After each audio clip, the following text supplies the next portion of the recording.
When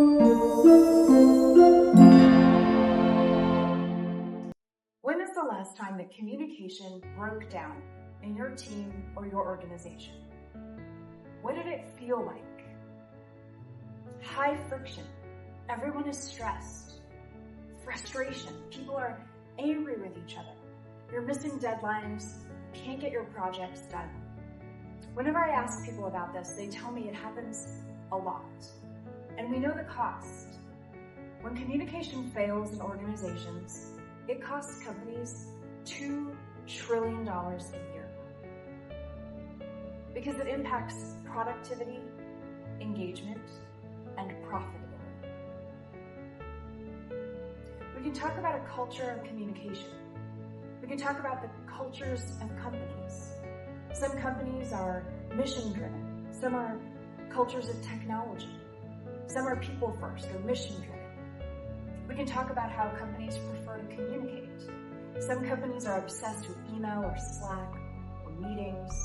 I'm on the board of an enterprise visualization company called Throughline, and they love Miro boards. We use them even in our board meetings. But what I want to talk about today is a culture of communication. Because we can communicate all we want.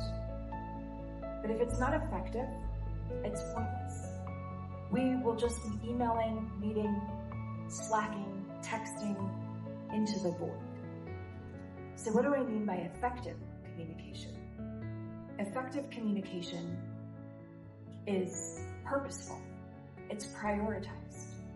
Effective communication gets people aligned. So what do I mean by effective communication? Effective communication is purposeful, prioritized. Effective communication gives people meaning, so they understand the context of their work. Effective communication removes friction, so people can work easily across different teams, cross-functionally, across different stakeholders. In order to do that, we need to remove a few assumptions.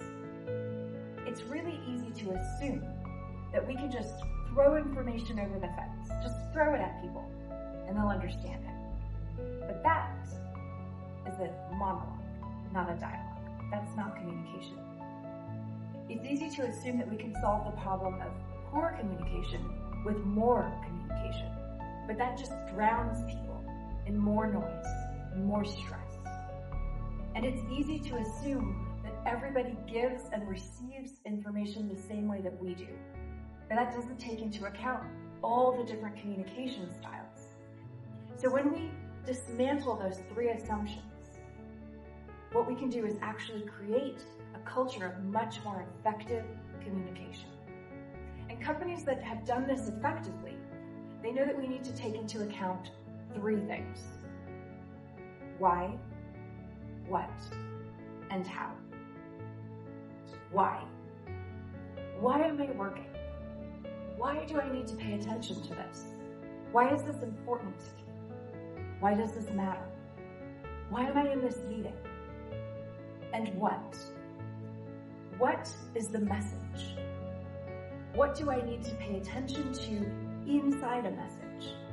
What is the cognitive science of attention? And what do we need to know to most effectively structure a message? And then finally, how? How do we create alignment across a group of people? How do we speak the same language, a common language? How do we know what we need for success? When we get these three things right, amazing things can happen. We can cut down that $2 trillion cost of ineffective communication. We can create an entire culture of effective communication that removes friction, that removes wasted time, that removes frustration, and ultimately gets your team aligned for much more rapid success. So let's dive in.